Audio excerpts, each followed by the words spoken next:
नमस्कार दोस्तों, सबसे पुराना चैनल, सबसे भरोसेमंद चैनल और मैं आपका जाना पहचाना चेहरा दीपक चौरसिया। रात के 8 बजने वाले हैं और वक्त है कसम संविधान का। और जी न्यूज पर हम इसी में बड़े मुद्दों पर बड़ी बहस करते हैं। आज देश में मोदी के खिलाफ तीसरे फ्रंट की झलक दिखाई दी। आइए देखते हैं झलक कैसी थी।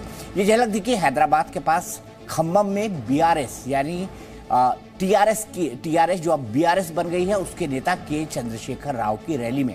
उस रैली में विपक्ष के कई बड़े नेता शामिल हुए, जिनमें समाजवादी पार्टी से अखिलेश यादव, आम आदमी पार्टी से अरविंद केजरीवाल, आप नेता पंजाब के मुख्यमंत्री भगवंत मान, मार्क्सवादी कम्युनिस्ट पार्टी यानी सीपीएम के नेता और केरल के मुख्यमंत्री पी विजयन और सीपीआई की तरफ से डी राजा शामिल हुए।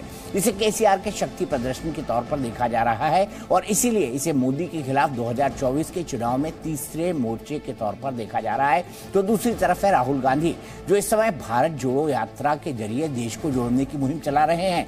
उनकी यात्रा को भी देश के कई राजनीतिक दल और बड़े नेताओं का समर्थन हासिल है, जिनमें डीएमके से लेकर शरद पवार की एनसीपी, महबूबा मुफ्ती की पीडीपी और फारूक अब्दुल्ला की नेशनल कॉन्फ्रेंस शामिल हैं। यानी ये वो दल हैं जो राहुल के साथ आकर चुनाव लड़ सकते हैं।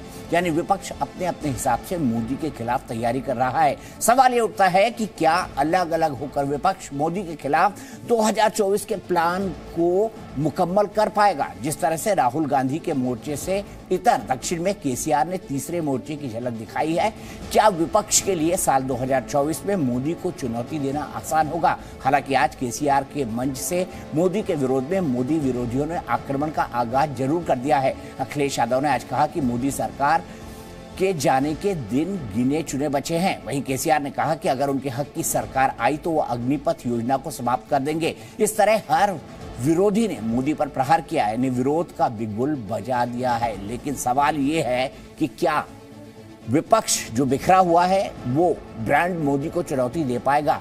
क्योंकि मोदी के खिलाफ विपक्ष बटा हुआ है, इसलिए इस बहस को आपके सामने लाने की जरूरत है।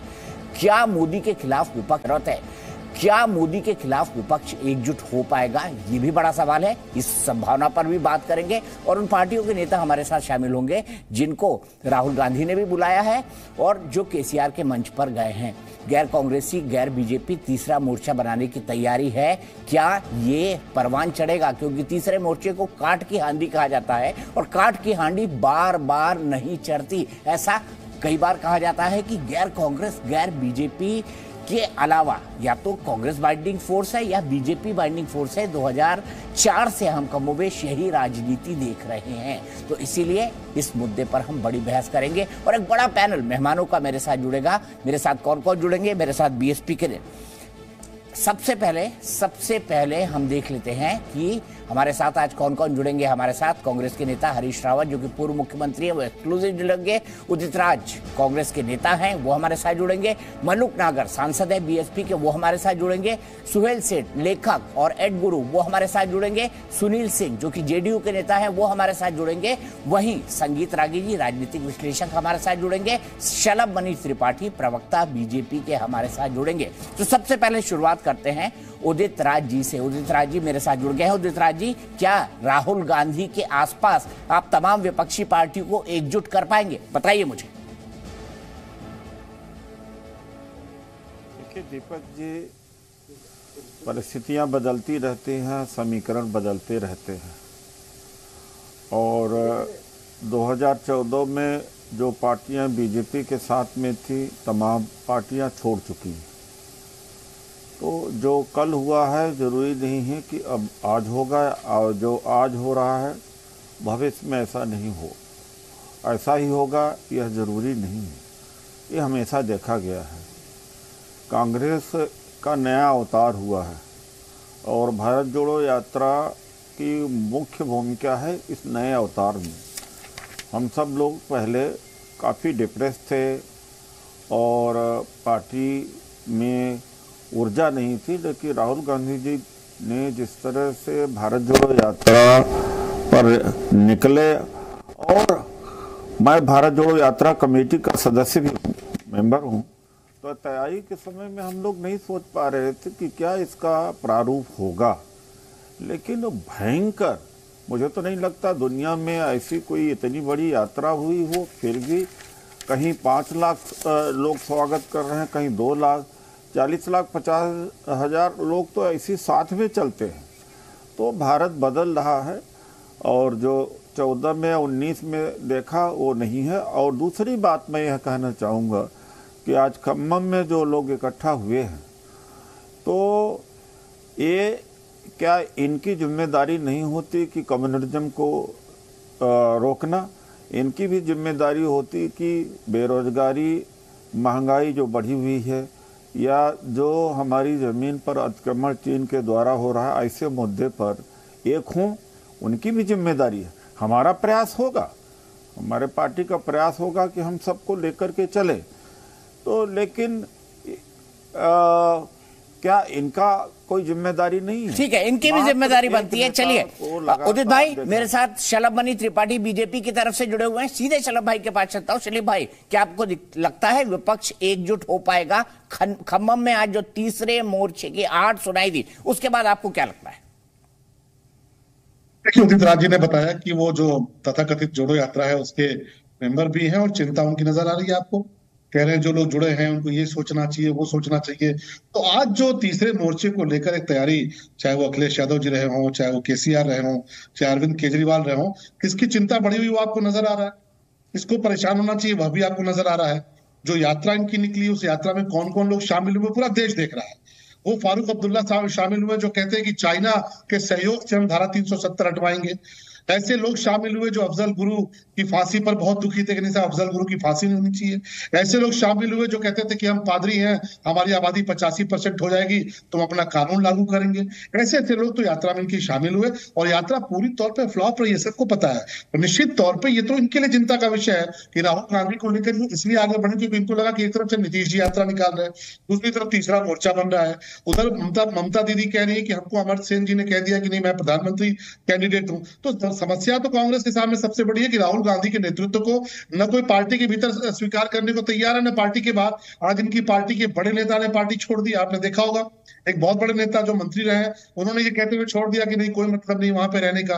तो ये कांग्रेस के नेतृत्व को कोई स्वीकार करने को तैयार नहीं। और ये जो तमाम दल है, दीपक जी आप तो बहुत अनुभवी हैं, 2014 में भी इसी तरह की बेमेल खिचड़ी पकाने का प्रयास हुआ था, 2019 में भी इसी बेमेल खिचड़ी को पकाने का प्रयास हुआ था, और बाकी 24 को भी लेकर हो रही है। लेकिन प्रधानमंत्री जी के नेतृत्व में जो देश में काम हुए हैं उन काम को लेकर जब भारतीय जनता पार्टी का एक एक कार्यकर्ता सड़क पर उतरेगा तो ये सारे जो बेमेल खिचड़ी वाले दल हैं ये गायब हो जाएंगे। सीधे सीधे चलते हैं हरीश रावत जी के पास। बेमेल खिचड़ी, क्या बेमेल खिचड़ी बनाने की कोशिश 2014 और 2019 में की गई? और 2014 और 2019 दोनों में जो विपक्षी एकता है वो परवान नहीं चढ़ पाई और जिसके चलते जबरदस्त जीत हुई बीजेपी की दोनों बार। सीधे हरीश रावत जी के पास चलते हैं। हरीश रावत जी, क्या आप ऐसी पॉलिटिकल पार्टी जो खम्मम में आज रैली कर रही थी, या नीतीश कुमार जी जो अपनी यात्रा निकाल रहे हैं भारत जोड़ो यात्रा के साथ साथ, इन तमाम लोगों को एकजुट कर पाएंगे? क्योंकि जब ये एकजुट होंगे तभी एक बड़ी चुनौती आप दे पाएंगे, ऐसा फिलहाल प्रतीत होता है।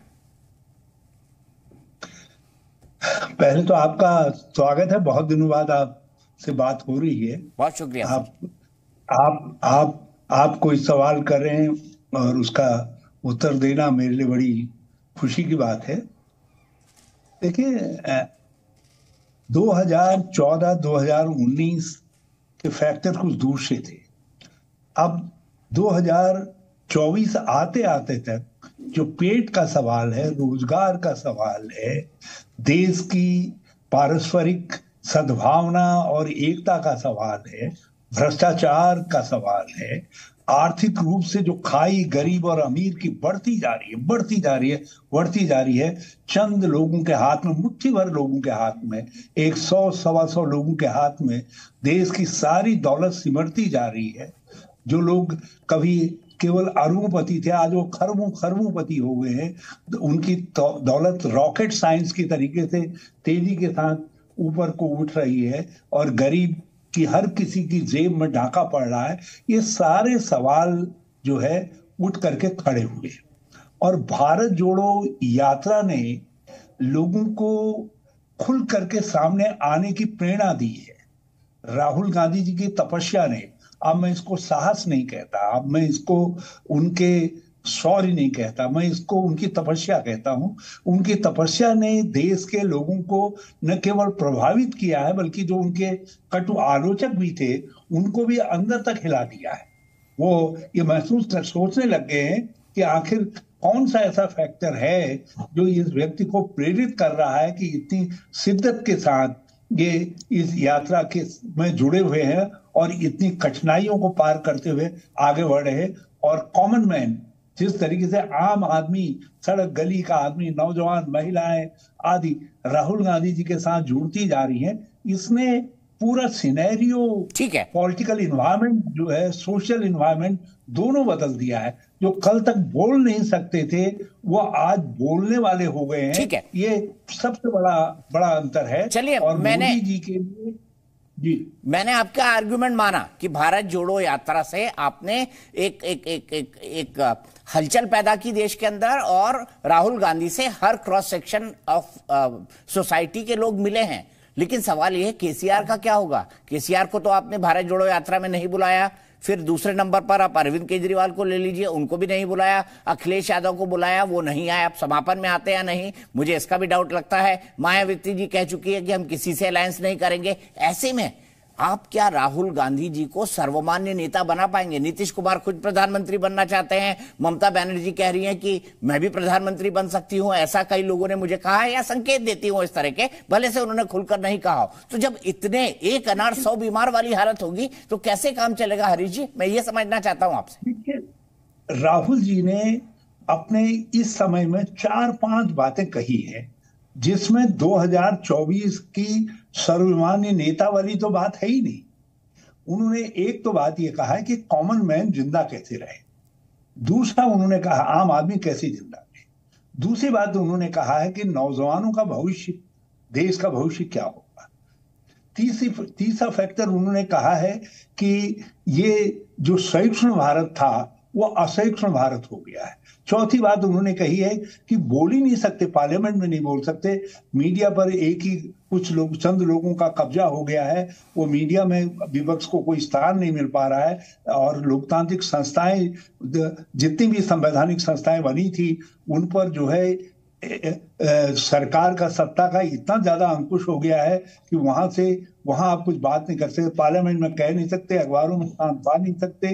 तो उन्होंने कहा कि ये सवाल अब लोकतंत्र बचाने का भी है, लोगों के सामने 2024 में लोकतंत्र बचाओ का भी फैक्टर है। तो इसलिए ये सारे फैक्टर्स जिनमें उन्होंने उनकी कमजोरियां, जो ये राष्ट्रवाद आदि की बात करते थे, उन्हें कहा राष्ट्रवाद तो भारत के 125 करोड़ 30 करोड़ भाई बहन राष्ट्रवाद है, ये उनके राष्ट्रवाद के बजाय जो है ये चंद लोगों का, कुछ पूंजीपति लोगों का जो राष्ट्रवाद हो गया है। अब ये 125-30 करोड़ लोग 1000, 1500, 2000 लोगों के खिलाफ खड़े हो रहे हैं, उनको उनका आह्वान किया है। ठीक है, तो इससे कल ये कौन स्वीकार करेगा कौन नहीं स्वीकार करेगा एक बात अलग है, लेकिन राहुल गांधी 2024 में परिवर्तन लाने वाले फैक्टर बनेंगे, बन गए हैं। परिवर्तन की हवा को इस समय वो लीड कर रहे हैं, जबकि उन्होंने कहा मैं तो मोहब्बत बांटने के लिए आ रहा हूं। उन्होंने कहीं नहीं कहा कि मैं परिवर्तन के लिए लोगों से कहने के लिए आया हूं। उन्होंने कहा मैं तो मोहब्बत बांटने के लिए आया हूं, मैं तो सहिष्णु भारत को खोलने आया हूं। एक आखिरी सवाल सर आपसे, एक आखिरी सवाल आपसे। मुझे पता है आप कम देरी के लिए जुड़े हुए हैं, मैं फिर सीधे सुहेल सेठ और मलूक नागर जी के पास और डॉक्टर सुनील सिंह जी के पास जाऊंगा, लेकिन मैं सिर्फ आपसे ये जानना चाहता हूं, क्या आप 2024 तक कोई रणनीति है? क्योंकि अल्टीमेटली डिपेंड ये करता है कि आप चुनाव जीतते हैं हारते हैं। चलिए, राहुल गांधी ने एक सोशल कॉज के लिए यात्रा की, पर क्या आप इतनी सारी पॉलिटिकल पार्टी को, जैसे सीपीआई को आपने बुलाया, सीपीएम को आपने बुलाया, अखिलेश जी को बुलाया, मायावती जी को बुलाया समापन के लिए, तो मुझे बताइए क्या इन तमाम पॉलिटिकल पार्टीज को, और आपकी धुर विरोधी जैसे केसीआर आपसे दूरी बनाए हुए हैं, अरविंद केजरीवाल आपसे दूरी बनाए हुए हैं, आप भी उनसे दूरी बनाए हुए हैं, इन तमाम लोगों को राहुल गांधी जी के सर्वमान्य प्रधानमंत्री पद के दावेदार के तौर पर बना पाएंगे? आपको क्या लगता है, बताइए। ये जितने जो लोग जुड़े हैं, आए हैं यात्रा में, उन सब राजनीतिक दलों का स्वागत है। अब जैसे जयंत जी आए, किसानों के नेता टिकैत साहब और किसान यूनियन के लोग आए, हम हमारे लिए सबसे महत्वपूर्ण बात यह है कि कुछ ऐसे ऑर्गेनाइजेशन, ऐसे इंडिविजुअल जो लोग अपने तरीके की पहचान रखते हैं, अपने तरीके की सोच रखते हैं। जैसे उत्तराखंड में एक शेखर पाठक है, वो सत्ता के आलोचक भी हैं, समालोचक भी हैं। लेकिन इस यात्रा में वो आए, उन्होंने कहा मैं राहुल गांधी जी के साथ खड़ा होना चाहता हूं। अब इस तरीके के बहुत सारे लोग हैं। अभी मेरे पास 2 लेफ्टिनेंट जनरल्स का टेलीफोन आया, कहने लगा भाई इन्होंने तो हमारी सैनिक परंपरा को सब कचूमर निकाल दिया है। ये जो अग्निवीर योजना है, हम जरा राहुल गांधी के साथ कैसे चल सकते हैं यात्रा में, हम उनके साथ चलना चाहते हैं।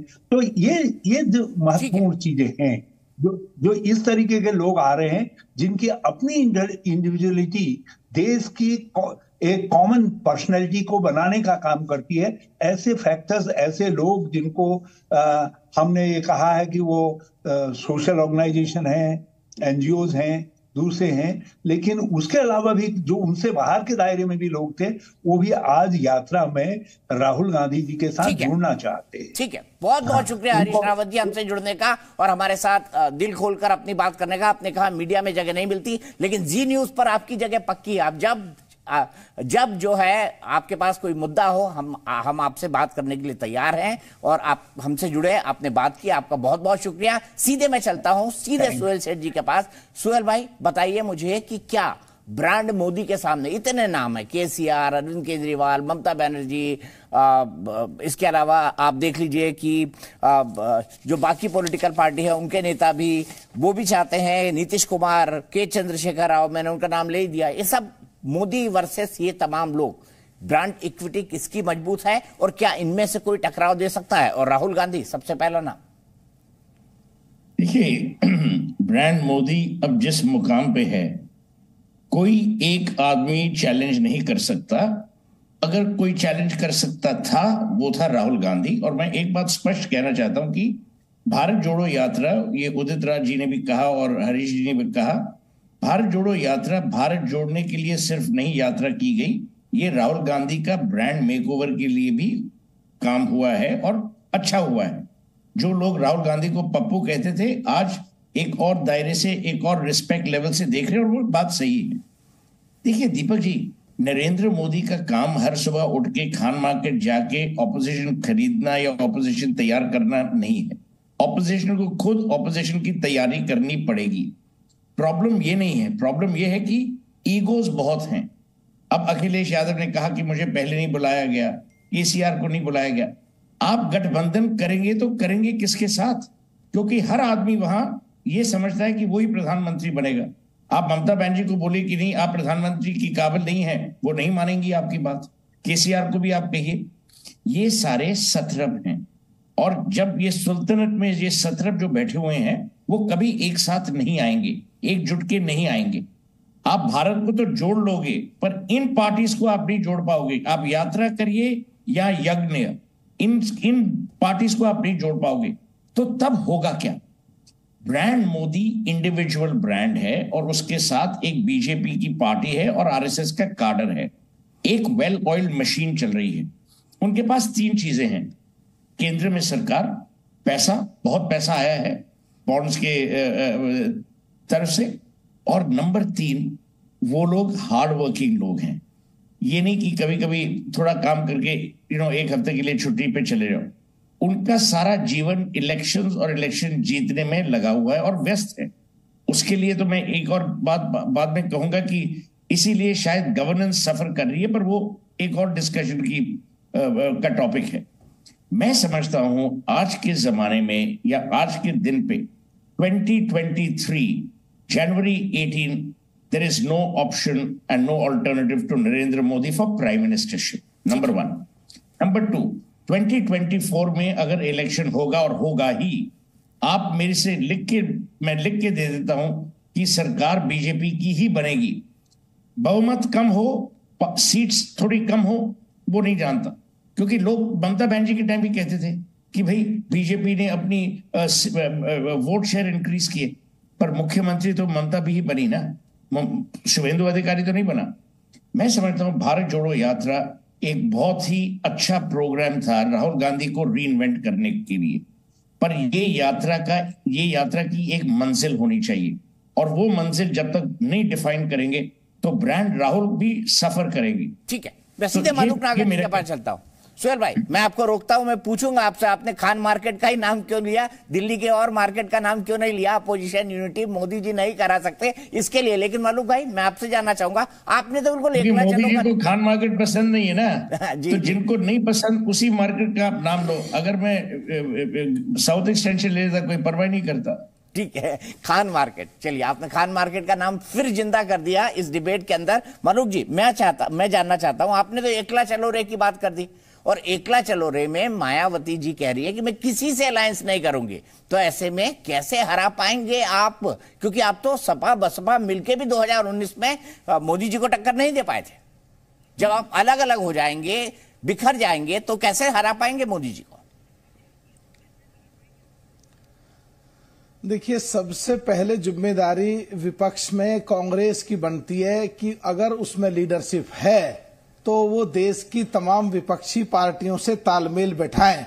अगर हम सीधी बात करें, हमने 10 साल बगैर शर्त के उनको भारत सरकार में समर्थन दिया, लेकिन वो हमारा आहिस्ता आहिस्ता शोषण करते रहे, और पिछले दिनों राजस्थान में हम उनको बगैर शर्त के 6 विधायकों का समर्थन दे रहे थे, हमको तोड़ के ले गए, 6 विधायक डांका डाल के ले गए, हम उनके साथ कैसे जा सकते हैं? जहां तक राहुल गांधी जी की और कांग्रेस की बात है, राहुल गांधी जी साफ कह चुके हैं, पहले वाला राहुल गांधी मर गया। इसका मतलब है कि ये एडमिट फैक्ट है कि पिछले 15-20 साल सोनिया गांधी जी ने और राहुल गांधी जी ने, जो एक इतिहास रहेगा, सबसे लंबे समय तक अध्यक्ष रहे, और ये भी इतिहास रहेगा सबसे ज्यादा कांग्रेस मरी। आज वो एडमिट करते हैं कि 15-20 साल उन्होंने खराब करे। जहां तक इस यात्रा की बात है भारत जोड़ो की, ये सच्चाई है, इसको सबको स्वीकारनी चाहिए। देश में हलचल पैदा हुई है और देश में एक मैसेज गया है, अकेला राहुल गांधी लड़ रहा है, लेकिन क्वेश्चन एक है कि इस राहुल गांधी मैच्योर हुए हैं, पर सोचने वाली बात यह है कि क्या इस मैच्योरिटी को वो रिजल्ट में कन्वर्ट कर पाएंगे? दूसरा, अभी क्या हमारे कांग्रेसी साथी कह रहे थे, मैंने आपको रिक्वेस्ट करी थी कि हरीश रावत जी हमारे बहुत बढ़िया दोस्त रहे हैं, हमारे सीनियर रहे हैं, मैं विधायक था जब, वो चीफ मिनिस्टर से पहले जब वो एमपी थे, उनको साथ रखना चाहिए था। 2014 में मैं बिजनौर से एमपी लड़ रहा था, वहां पे जया प्रदा जी कांग्रेस की आरएलडी की कैंडिडेट थी। एक दिन जहां से बिजनौर लोकसभा शुरू होती है आखिर तक 1 इंच भी जगह खाली नहीं थी, पैर रखने की इतनी भीड़ थी। वोट कितनी मिली? 23,400। अब की बार 2019 में जहां मैं चुनाव लड़ा हूं, मेरे साथ नसीमुद्दीन सिद्दीकी जो बीएसपी छोड़ करके कांग्रेस ने उनको टिकट दिया, प्रियंका गांधी जी वहां पे पैदल मार्च कर रही थी, कई इंच भी जगह नहीं थी, पब्लिक टूट के पड़ रही थी। कांग्रेस के कैंडिडेट को कितनी वोट मिली? 24,700। तो क्वेश्चन एक है कि क्या रिजल्ट में कन्वर्ट कर पाएंगे? ठीक है। और जहां तक बात है इनकी मैच्योरिटी की, 81 साल, नहीं साहब मैं दीपक चौधरी से खत्म कर रहा हूं, 81 साल के बूढ़े को अध्यक्ष बना दिया, जो बनते ही कहता है पूरा देश सनातनी हो जाएगा। अरे 80% हिंदू इस देश में है, ज्यादातर सनातनी है। हम सब मल्लिकार्जुन खड़गे जी का सम्मान जो करते अध्यक्ष हैं, बनाया हुआ है, व्यक्तिगत टिप्पणी ना करें हम किसी पर, तो बैठता। मैच्योरिटी चाहिए, मैच्योरिटी चाहिए। अब सीधे संगीत रागी जी के पास चलते हैं, फिर डॉक्टर सुनील सिंह जी के पास चलूंगा। संगीत रागी जी, राहुल गांधी और कांग्रेस की जिम्मेदारी बनती है सभी अपोजिशन पार्टी को एकजुट करना। क्या आपको ये बहुत दूर की कौड़ी लगती है आज खम्मम की रैली देखने के बाद 2024 में? देखिए, विपक्ष, जैसा कि सुहेल सेठ जी ने कहा, विपक्ष एक साथ खड़ा हो ही नहीं सकता, और इसलिए नहीं खड़ा हो सकता कि विपक्ष को खड़ा होने के लिए 2-3 चीजें बहुत इंपॉर्टेंट हैं। एक तो सर्वमान्य नेता हो, जैसे जेपी मूवमेंट खड़ा हुआ तो एक जेपी मूवमेंट के साथ एक बड़ा एक था जो एंकर, जिसको हम कहते हैं प्रोग्राम का एंकर हो। वैसे ही जब विश्वनाथ प्रताप सिंह थे तो वो पूरी टीम को एक लीड कर रहे थे, कई पॉलिटिकल पार्टीज को उनके लिए वो सर्वमान्य नेता थे और उनके साथ लोग आए। उसी प्रकार से यदि कोई इस प्रकार का कोई नेता ऐसा हो जो सबके लिए मान्य हो, मुझे भारतीय राजनीति में कहीं दिखती नहीं। एक दूसरी बात, कांग्रेस बेशक एक राष्ट्रीय पार्टी हो, लेकिन आज की भूमिका उसकी ऐसी है जो क्षेत्रीय दल की एक भूमिका हो जाती है। ऐसा मैं इसलिए कह रहा हूं कि 6 ऐसे राज्य हैं जहां पर कांग्रेस को एक विधायक भी नहीं है। आप जरा उत्तर प्रदेश का चुनाव देखें, वहां पर एक ओवैसी की पार्टी आती है, उसकी वोट परसेंटेज और कांग्रेस का वोट परसेंटेज दोनों की तुलना कर लीजिए, बिहार में कांग्रेस की तुलना कर लीजिए, आपको पता लग जाएगा कि कांग्रेस कहां जुड़ेंगी। जितनी भी क्षेत्रीय पार्टियां हैं वे कांग्रेस से लड़ रही हैं। वो क्षेत्रीय पार्टियां कभी भी कांग्रेस पार्टी को अपनी जमीन नहीं देगी, क्योंकि उन क्षेत्रीय पार्टियों का वजूद ही इस आधार पर खड़ा हुआ है कि उन्होंने कांग्रेस को पीटा है। वो क्षेत्रीय पार्टियां भारतीय जनता पार्टी से जहां लड़ रही हैं वहां लड़ रही हैं, लेकिन और जहां पर कांग्रेस पार्टी तीसरे पायदान पर चली गई है, चौथे पायदान पर चली गई है, उसने अपनी क्षमता खो दी है कि वो दूसरे पायदान या पहले पायदान तक पहुंच सके। तो नतीजा ये है कि कांग्रेस पहले तो अपने आप को मजबूत करे, और देखिए आपके साथ तभी आएंगे जब आप मजबूत हो जाएंगे। ध्यान कीजिएगा कि यही कम्युनलिज्म और सेकुलरिज्म का ऐसा नारा था जो भारतीय जनता पार्टी को अछूत बनाती थी, और कोई भी क्षेत्रीय पार्टियां कांग्रेस भारतीय जनता पार्टी के साथ जुड़ती नहीं थी। लेकिन जैसे ही भारतीय जनता पार्टी ताकतवर बनी, उस एक के बाद एक सारी पार्टियां जो पुराने जो सारे रेटरिक थे, वो पॉलिटिकल स्लोगन्स थे सेकुलरिज्म का, वो सारे छोड़ करके भारतीय जनता पार्टी के साथ खड़े हो गए। आज वो इसलिए हैं, बस 10 सेकंड में अपनी बात खत्म करूंगा। देखिए ये सारे पहलवान एक एक करके लड़ चुके हैं भारतीय जनता पार्टी से, ये पिट करके अपने अपने मैदान से भाग गए हैं। अब इनको लगता है कि देखिए नरेंद्र मोदी से लड़ना, भारतीय जनता पार्टी से लड़ना उनके बस की, उनके कुवत की बात नहीं रह गई है, और यदि वो फिर से दोबारा 24 में पीटते हैं तो उनकी राजनीतिक मौत हो जाएगी। इसलिए वो आने की कोशिश तो कर रहे हैं, लेकिन उनकी व्यक्तिगत महत्वाकांक्षाएं और कोई नया राजनीति में नया प्रयोग या कोई नया एजेंडा वो दे पाने की क्षमता नहीं रखते हैं। नया एजेंडा ये सबसे बड़ी बात है। डॉक्टर सुनील सिंह जी, आपकी पार्टी के कई नेता कह चुके हैं कि नीतीश कुमार जी मुख्यमंत्री इतने सालों रहे हैं, 1.5 दशक तक, अब प्रधानमंत्री भी बन सकते हैं। तो क्या नीतीश कुमार जी के आसपास आप सभी को एकजुट कर पाएंगे? राहुल गांधी को मना पाएंगे कि नीतीश जी की लीडरशिप मान लीजिए, केसीआर को मना पाएंगे कि नीतीश जी की लीडरशिप मान लीजिए, ममता जी को मना पाएंगे कि नीतीश जी की लीडरशिप मान लीजिए? आपको क्या लगता है, विपक्षी एकता क्या दूर की कौड़ी है, या आपको वो संभव भी दिखाई देती है? प्रैक्टिकली बात करेगा, आप बहुत प्रैक्टिकली बात करते हैं।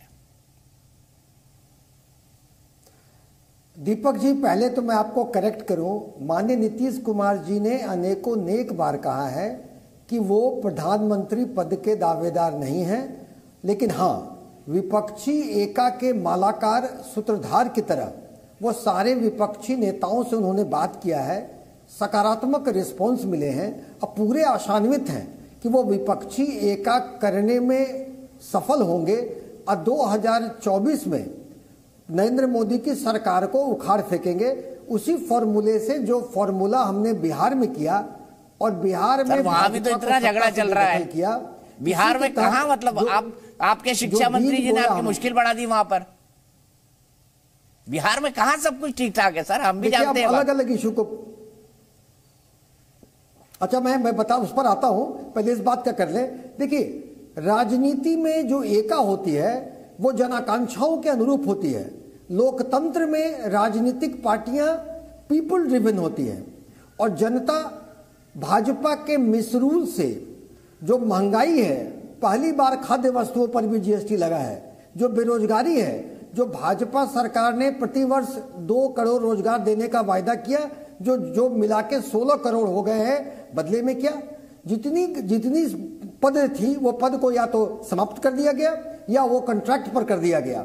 इसके साथ ही जो जुमलेबाजी देखिए, अगर विदेश की तरफ में देखें तो हमारा पहला बार है में पटना के डाक बंगले चौराहे में कितने बेरोजगारों को पीटा गया है, आप जानते हैं? इसकी संख्या जानते हैं? मैं सिर्फ एक हकीकत बयां कर रहा हूं। लेकिन अगर आप ये जानते हैं, हाँ, तो दीपक जी आप ये भी जाने कि कितने लोगों को नीतीश सरकार ने हाल में नौकरियां दी हैं, और 10 लाख नौकरी देने का वायदा किया है, उस पर हम अग्रसर हैं। बेरोजगारी हमारा जो दूर करने का हमारा संकल्प है। और जहां तक आपने कहा महागठबंधन में सब ठीक ठाक है कि नहीं, तो मैं आपको स्मरण करा दूं, माननीय नीतीश कुमार जी का वक्तव्य है, जो हमारे सर्वमान्य नेता हैं, कि एक शिक्षा मंत्री को जो बोले, जो उनके मुंह से निकला, जो आस्था धार्मिक भावनाओं को ठेस पहुंचा, उसको तेजस्वी यादव जी ने कम्युनिकेट कर दी अपनी नाराजगी, माननीय मुख्यमंत्री जी ने भी कम्युनिकेट कर चलिए, ठीक है। और इससे गठबंधन की एकता पर कोई फर्क नहीं पड़ रहा है। चट्टानी एकता के साथ हमारा महागठबंधन इंटैक्ट है बिहार में। ठीक है, नीतीश जी भले कह चुके हो कि मैं प्रधानमंत्री का दावेदार नहीं हूं, लेकिन उनकी पार्टी के नेता लगातार बोलते रहते हैं। इसके क्या रिपरकेशंस होंगे? जब इतने दावेदार होंगे तो क्या होगा? सलाम भाई, मुझे ये बताइए कि आप जो सिचुएशन है फिलहाल, जो पॉलिटिकल आपको सिचुएशन दिखाई देती है, क्या आपको लगता है कि कोई भी रैलिंग पॉइंट बनेगा? जैसे विश्वनाथ प्रताप सिंह एक जमाने में बन गए थे, जैसे हमने देखा कि मोरारजी देसाई के टाइम में जेपी एक जमाने में बन गए थे, जिस बात का जिक्र संगीत जी ने किया। आपको ऐसा कोई रैलिंग पॉइंट दिखाई देता है अगले 1.25 साल में, या ऐसा कोई परिवर्तन? तो भाई जयप्रकाश नारायण जी रहे हो, राम मनोहर लोहिया रहे हो, राजनारायण जी रहे हो, विश्वनाथ प्रताप सिंह रहे हो, ये वो लोग थे जिन्होंने मुद्दों को लेकर लड़ाई लड़ी और कहीं ना कहीं जन भावनाएं उनके साथ जुड़ती चली गई। ये वो लोग नहीं थे जो परिवार के लिए काम करते थे, ये वो लोग नहीं थे जो कोई अपने भतीजे को लाभ पहुंचाने के लिए कुछ कर रहे हो, ये वो लोग थे जो कहीं ना कहीं जनता के मुद्दों को लेकर जनता के बीच में गए। आज अगर आप देखिएगा तो बहुत सारे दलों के सामने ये बहुत बड़ी चुनौती है कि वो मोदी का विरोध करें तो किस बात पर करें, अगर वो मोदी जी के खिलाफ बोले तो किस बात पर खूब बोले, क्योंकि हर पॉलिटिकल पार्टी को ये लगता है कि उनके साथ जन भावनाएं जुड़ती है कि नहीं जुड़ती है। आज उनको नजर आता है, आज देश की जनता को नजर आता है, अगर ये पूरा चुनाव प्रधानमंत्री के चेहरे पर होगा तो नरेंद्र मोदी जी से बड़ा व्यक्तित्व, तो नरेंद्र मोदी जी से ज्यादा सशक्त नेतृत्व क्या हो सकता है? एक ऐसा नेतृत्व, अभी मैं पढ़ रहा था मनीष तिवारी जी की पुस्तक, कांग्रेस पार्टी के बड़े नेता रहे, वो ये कहते हैं कि जब मनमोहन सिंह जी को हमला करना चाहिए था पाकिस्तान के ऊपर, तब मनमोहन सिंह जी चुपचाप गए, नहीं बोले। बीबीसी की रिपोर्ट है कि पाकिस्तान अटैक पे अटैक करता था और मनमोहन सिंह जी पाकिस्तान का नाम नहीं लेते थे, अटैक करते थे, हमले बोलते थे पर नाम नहीं लेते थे। आज आप देखिए पाकिस्तान की क्या हालत होकर रखी है, आज पाकिस्तान हमारे सामने कोई मुद्दा ही नहीं है। आज धारा 370 का जिस तरह सफाया किया गया, और इन तमाम पॉलिटिकल पार्टी, चाहे वो कांग्रेस रही हो, चाहे वो समाजवादी पार्टी रही हो, इनका क्या स्टैंड रहा? आज देश की जनता आपसे पूछेगी ना। आज ही पाकिस्तान का बयान आया है धारा 370 पर कि जब तक धारा 370 बहाल नहीं होती हम भारत से बात नहीं करेंगे। तो आप देखिए वो बयान ऐसा लगता है जैसे आप कांग्रेस पार्टी का बयान पढ़ रहा है, कहीं विपक्ष के पास कोई मुद्दा नहीं है। आज वो जनता के बीच में जाते हैं तो एक ही नाम सुनाई देता है कि नरेंद्र मोदी। प्रधानमंत्री के तौर पर नरेंद्र मोदी जी ने देश के लिए जो किया है उसको देश की जनता महसूस करती है। लोगों ने देखा है कैसे भारत के सैनिक चाइना के सैनिकों की पिटाई कर रहे हैं, कुटाई कर रहे हैं, उसका वीडियो पूरी दुनिया ने देखा है। दूसरी तरफ राहुल गांधी ने क्या किया? राहुल गांधी ने हमारे सैनिकों को अपमानित करने का काम किया और कहा कि हमारे सैनिक पिटे। तो आप जनता के बीच जाएंगे तो किन मुद्दों को लेकर जाएंगे? बहुत अच्छे हमारे साथी, बहुत अच्छा मुद्दा उठाया। 5 सेकंड बोलना चाहूंगा। सुनील जी ने एक बात आपसे छुपा ली, सुधाकर सिंह आरजेडी के एमएलए हैं, लगातार नीतीश जी को क्या क्या बोल रहे हैं, शिखंडी बोलते हैं। अब तो वैचारिक मतभेद हमारा नीतीश कुमार जी से हो सकता है कि सुधाकर सिंह की भाषा का हम आलोचना करते हैं, आरजेडी के एमएलए बोलते हैं कि शिखंडी के तौर पर नीतीश कुमार याद किए जाएंगे। वो बोलते हैं भ्रष्टाचार है पूरे बिहार में। विजय मंडल आरजेडी के एमएलए हैं। तो सुनील भाई, इनका भी नाम जरूर चर्चा में कर लीजिएगा, और इसके बावजूद, इस अपमान के बावजूद आप रहना साथ चाहते हैं, आप साथ रहिए, स्वागत है आपका। सुनील ये बताइए, डॉक्टर साहब ये बताइए कि आप क्या कहेंगे? निश्चित ही जब आरजेडी के विधायक जो हैं वो पहले मंत्री थे, उनके बड़बोलेपन के कारण उनको मंत्री पद से हाथ धोना पड़ा, और जो उनके वक्तव्य थे, जो उनके पार्टी विरोधी वक्तव्य थे, आज ही उनके वक्तव्य के लिए कारण बताओ नोटिस राजद के शीर्ष नेतृत्व ने जारी किया है। निश्चित इस बात को इंगित करता है कि उन पर अनुशासनात्मक कार्रवाई होगी, यानी कि उनका जो व्यू पॉइंट था वो महागठबंधन का नहीं था। एक तरह से उनकी प्राथमिकता के रूप में राजद ने मान लिया कि उनके जो वक्तव्य थे वो अनुशासनहीनता के श्रेणी में आते थे, और ये कोई मुद्दा नहीं है। एक व्यक्ति, एक विधायक का बोलना वो राजद का आंतरिक मामला, राजद उन पर एक्शन ले रहा है। इसको लेके पूरे महागठबंधन की तस्वीर अगर सलभ भाई डालना चाहते हैं तो ये उनकी खुशफहमी है, वो खुशफहमी के लिए स्वतंत्र हैं। उसी तरह से खुशफहमी है जैसे कि इन लोगों को लगता है कि 2024 में। डॉक्टर साहब एक बात बताइए, क्या इतनी सारी समस्याओं के बीच आप फिर बीजेपी के साथ आ सकते हैं? ये भी बता दीजिए मुझे, क्योंकि नीतीश कुमार जी ने जितना असंभव है सब संभव कर दिखाया है। देखिए ये हाइपोथेटिकल, मैंने कहा ना, महागठबंधन की सरकार माननीय नीतीश कुमार जी के नेतृत्व में जन आकांक्षा के अनुरूप सफलतापूर्वक चल रही है।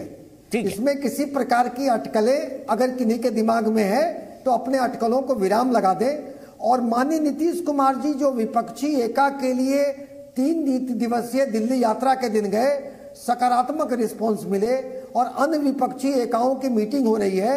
उचित समय में सारे विपक्षी एक होंगे, वो थर्ड फ्रंट नहीं, वो मेन फ्रंट होगा। छोटा जवाब उचित समय में छोटा जवाब सीधे संगीत रागी जी के पास चलते हैं और उसके बाद उदित राज जी के पास जाऊंगा। संगीत रागी जी मुझे बताइए, उचित समय पर सभी लोग एकजुट होंगे, क्या उचित समय में अभी भी देरी है? देखिए 2019 के चुनाव के पहले भी हमने देखा था, बंगाल में सारे के सारे बड़े बड़े नेता बंगाल चुनाव के समय भी बहुत सारे विपक्षी एक मंच पर खड़े थे, लेकिन हमने देखा कि जब लोकसभा का चुनाव आया तो कैसे वो बिखर गए थे। आने वाले दिन में मैंने बहुत साफ कहा है, एक साथ होने के लिए सबसे बड़ा है कि कोई ऐसा इमोशनल मुद्दा हो जिस पर सारी पार्टियां, ये सबसे बड़ा पॉइंट आप कह रहे हैं। मुद्दा ऐसा होना चाहिए और दूसरा उसको नेतृत्व देने की क्षमता। तीसरा, क्या विपक्षी पार्टियों में कोई एक ऐसा नेता है जिसका चरित्र नरेंद्र मोदी के चरित्र की बराबरी कर सकता है, नेतृत्व की बराबरी कर सकता है? उतना नैतिक बल किसी पॉलिटिकल पार्टी के किसी नेता में है क्या? तेजस्वी यादव ने शिखंडी तो सुधाकर सिंह ने कहा, लेकिन तेजस्वी यादव ने तो पूरा उनका नीतीश जी के चरित्र पर ही लांछन लगाया था कि दिल्ली आते हैं तो कार बदल करके द्वारिका में रहते हैं, बिहार भवन में नहीं रहते हैं। उसके साथ उनके व्यक्तिगत ना हो, भारतीय जनता पार्टी ने ऐसी इतने व्यक्तिगत गलत टिप्पणी नहीं की थी, लेकिन तेजस्वी ने ऐसी गंदी टिप्पणी की थी। ठीक है, और आज उसी के साथ हम व्यक्तिगत ना हो, क्योंकि हम नीतीश जी का भी सम्मान करते हैं, हम एक नेता के तौर पर तेजस्वी जी का भी सम्मान करते हैं, वो भी बिहार सरकार में एक महत्वपूर्ण पद पर है। सीधे मैं यहां से चलता हूं उदित राज जी के पास। उदित राज जी, जो सबसे बड़ा चीज है, एक सर्वमान्य नेता अभी तक नहीं है। दूसरी सबसे बड़ी बात, कोई एक इमोटिव या एक विमर्श या एक नैरेटिव या एक मुद्दा, किस मुद्दे के आसपास ये सब इकट्ठे होंगे, क्योंकि मुद्दे की सबसे ज्यादा जरूरत है, जो फिलहाल दिखाई नहीं देता है। इतना मजबूत मुद्दा बनते हुए आप 2 सवाल किए हैं आप कि कोई दिखता नहीं है, तो मैं आपको बता दूं दीपक जी, जितना विपक्ष की क्षति नहीं है उतना तो बीजेपी की क्षति मोदी ब्रांड ने कर दिया है। स्वास्थ्य मंत्रालय हो या रक्षा मंत्रालय हो, कोई भी मंत्रालय है, उसकी बुलेटिन जारी करना उसके बिहाफ से मोदी जी बोलते हैं। अब तो मंत्रियों की जरूरत नहीं है, तो जितना बीजेपी को उन्होंने खाया है उतना ज्यादा विपक्ष को भी नहीं किया है उन्होंने। तो ये ब्रांड इस तरह से इनकी बनी है कि सबका, जितने एमपी हैं, मिनिस्टर हैं, चीफ मिनिस्टर, सब का एवज में अकेला एक व्यक्ति लगातार टेलीविजन पर खबरों में बने रहना। तो मुबारक हो इसको रागी जी और मुबारक हो सलभ त्रिपाठी जी, इसके परिणाम कभी आएंगे। 90% से ज्यादा बीजेपी के कार्यकर्ता अंदर अंदर कितने घुट रहे हैं हमें मालूम है, लेकिन वक्त आएगा। दूसरी बात है, मुद्दे की बात है, 2 करोड़ रोजगार देने की बात कही थी, उसके हिसाब से 16 करोड़ रोजगार दिया जाना चाहिए, 7.5 लाख दिया है।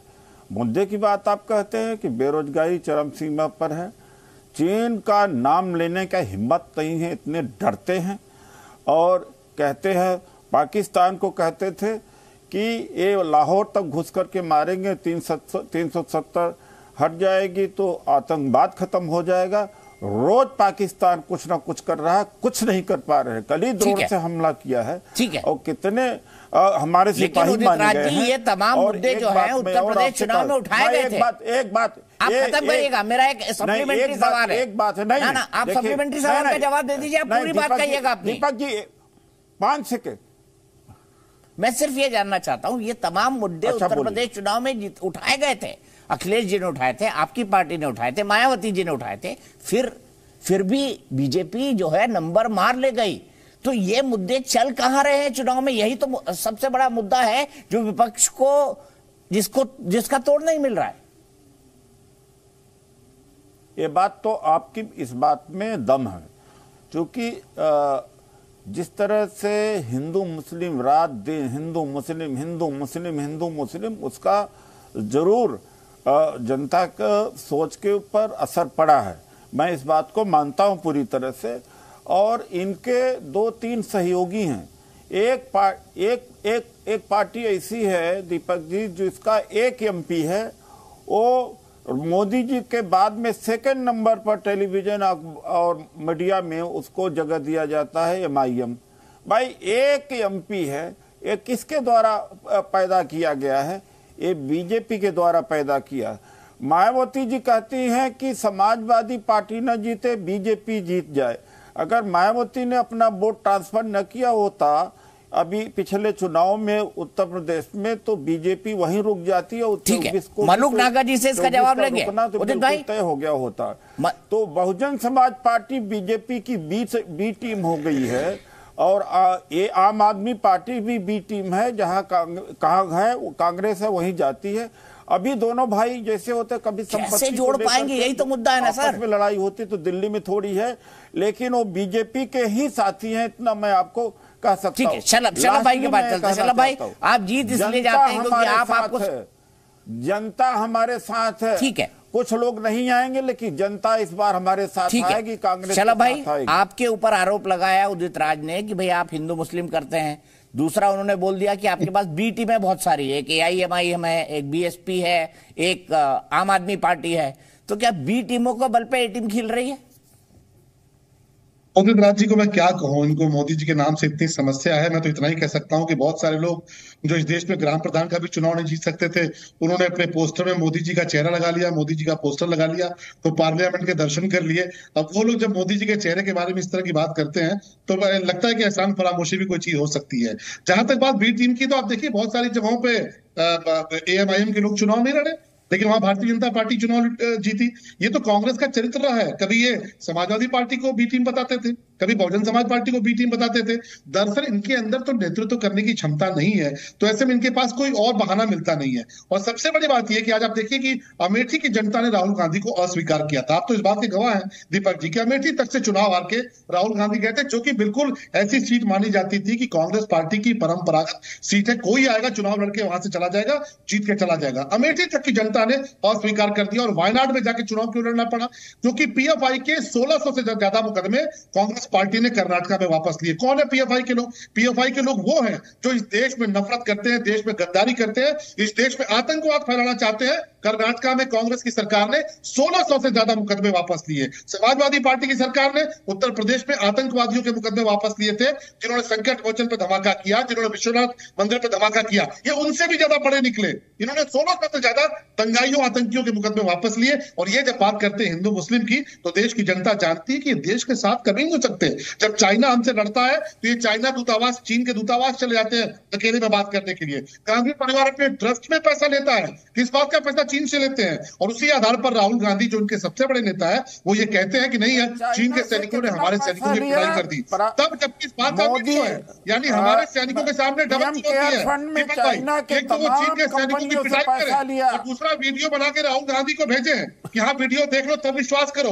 हमारे सैनिकों के सामने दो तरह की चुनौती कि चीन के सैनिकों को पीटो भी और वीडियो बना के राहुल गांधी को भेजो भी, तब भी राहुल गांधी नहीं मानेंगे। अंतरराष्ट्रीय मंच पर हमारे सैनिकों का, भारत की जाबाज सेना का अपमान करेंगे। ऐसे कांग्रेस को, ऐसे राहुल गांधी को देश की जनता जरूर सबक सिखाएगी। सीधे चलता हूं मलूक जी के बाद। मलूक जी बताइए, कांग्रेस के हिसाब से आप बीजेपी की मदद कर रहे हैं, बीजेपी की बी टीम है, और आपने उत्तर प्रदेश में सारा वोट बीजेपी को ट्रांसफर करा दिया तो सरकार बन गई, ये आरोप है उदित जी का। देखिए, उदित जी हमारे बहुत आदरणीय दोस्त हैं। इनकी बात जिस तरह ये कह रहे हैं, हम इनकी बात का जवाब क्या दें, लेकिन हमारी मजबूरी है, बोलना पड़ेगा। हम राजस्थान में इनको बगैर शर्त के समर्थन कर रहे थे, हमारे 6 विधायक तोड़ के ले गए, डाका डाल लिया इन्होंने, कांग्रेस ने। तो क्या ये बता दें सही है या गलत है? दूसरा, जो इन्होंने 81 साल के बूढ़े को अभी अध्यक्ष बनाया है, क्या वो सही है विपक्ष की मजबूती के लिए? तीसरा 13% वोट हमारा इंटैक्ट रहा यूपी में। मैं फिर बोलूंगा, क्या हमने अगर भेजना था तो 13% को भी भेज देते? व्यक्तिगत टिप्पणी ना करें हम, प्लीज, मेरा रिक्वेस्ट है। सम्मान करते हैं मल्लिकार्जुन आप 13% मलूक भाई हमारे दोस्त भी हैं। आपने दोबारा 81 वर्ष का कहा है, इनको बता दें ये क्या शब्द ये आप बात सही है या गलत है? उम्र नहीं देखा जाता, बाइडेन की भी उम्र 80 वर्ष है, ऐसा कुछ नहीं है। उम्र के आधार पर चीजें तय नहीं होती। तो फिर ये बता दीजिए, वापस फिर ये दीपक जी इनको रोकिए, उदित जी को, हमारे दोस्त ने बोलने से। फिर ये बता दीजिए, अध्यक्ष बनते ही उन्होंने कहा पूरा देश सनातनी हो जाएगा। 80% लोगों में से 75% सनातनी है, उनको देश की स्थिति की जानकारी नहीं है। विपक्ष कमजोर हो रहा है, कांग्रेस मर रही है, हम भी कमजोर हो जाएंगे। ये बीजेपी वाले लोग अपने चलाएंगे, पूरे देश में तानाशाही चलाएंगे, इनको रोकना बहुत जरूरी है। और कांग्रेस दिन पर दिन मरती जा रही है। दो चीजें इतिहास में याद रखी जाएंगी कि राहुल गांधी जी और सोनिया गांधी जी सबसे लंबे समय तक अध्यक्ष रहे और इसी समय में कांग्रेस मरी। और जहां तक बात है भीड़ की, भीड़ मेरे चुनाव में थी, कुछ नहीं होता, उसको वोट में कन्वर्ट हो पाएगी कि नहीं हो पाएगी। ठीक है उदित जी, एक 20 सेकंड का जवाब जल्दी से बताइए। वो कह रहे हैं कि मादा जो है उनको कम दिखाई देता है, कांग्रेस को तो सबसे पहले आगे आना चाहिए। देखिए, ऐसा है कि दीपक जी, एक सवाल मैं आलोचनात्मक और कठिन सवाल इन्होंने पूछा है, और सच भी है कि अब हमारे कैडर की जिम्मेदारी या सेकंड रैंक के लीडर की जिम्मेदारी है, जो हमें भारत जोड़ो यात्रा में समर्थन मिल रहा है उसको वोट में कन्वर्ट करना। और दूसरी बात है, ठीक है, मेरे पास इतना ही वक्त है, मैं चलते चलते एक क्विक कमेंट संगीत रागी जी का लूंगा। संगीत रागी जी, क्या वोट में कन्वर्ट कर पाएंगे राहुल गांधी? भारत जोड़ो यात्रा की जो सफलता मिली है कांग्रेस के हिसाब से उसको देखिए दीपक जी, कांग्रेस पार्टी राजनीतिक लड़ाई लड़ने की क्षमता राष्ट्रीय स्तर पर खो दी है। और यही कारण है कि 2024 में भी कांग्रेस पार्टी विपक्षी नेताओं के गठबंधन की धुरी बिल्कुल ही नहीं बन सकती। ठीक है, सीधे यहीं पर रुकेंगे हम, मेरे पास वक्त इतना ही है। लेकिन चलते चलते आपको कुछ सोचने की बात बताता हूं, सोचिएगा जरूर। जिस तरह से विपक्ष अलग अलग गुटों में बटा हुआ है, क्या 2024 में मोदी के खिलाफ विपक्ष की उम्मीदें पूरी हो पाएंगी, एकजुट हो पाएगा? सोचिएगा जरूर। 2024 में विपक्ष मोदी को कड़ी टक्कर तो देना चाहता है, लेकिन विपक्ष के कई नेताओं की खुद प्रधानमंत्री बनने की चाह है। उनके बीच बड़े और छोटे की भावना वाली दीवार भी उभरी है। ऐसे में क्या विपक्ष के लिए अपना नेता चुनना आसान होगा? और क्या बिना किसी प्रभावशाली और सर्वमान्य नेता के विपक्ष को बहुमत वाले वोट मिल पाएंगे? कसम संविधान की में आज इतना ही। कल फिर मिलेंगे रात 8 बजे जी न्यूज पर। आपको याद दिला दें कि देश न धर्म से चलता है, न सियासत से, देश चलता है संविधान की रोशनी से। नमस्कार।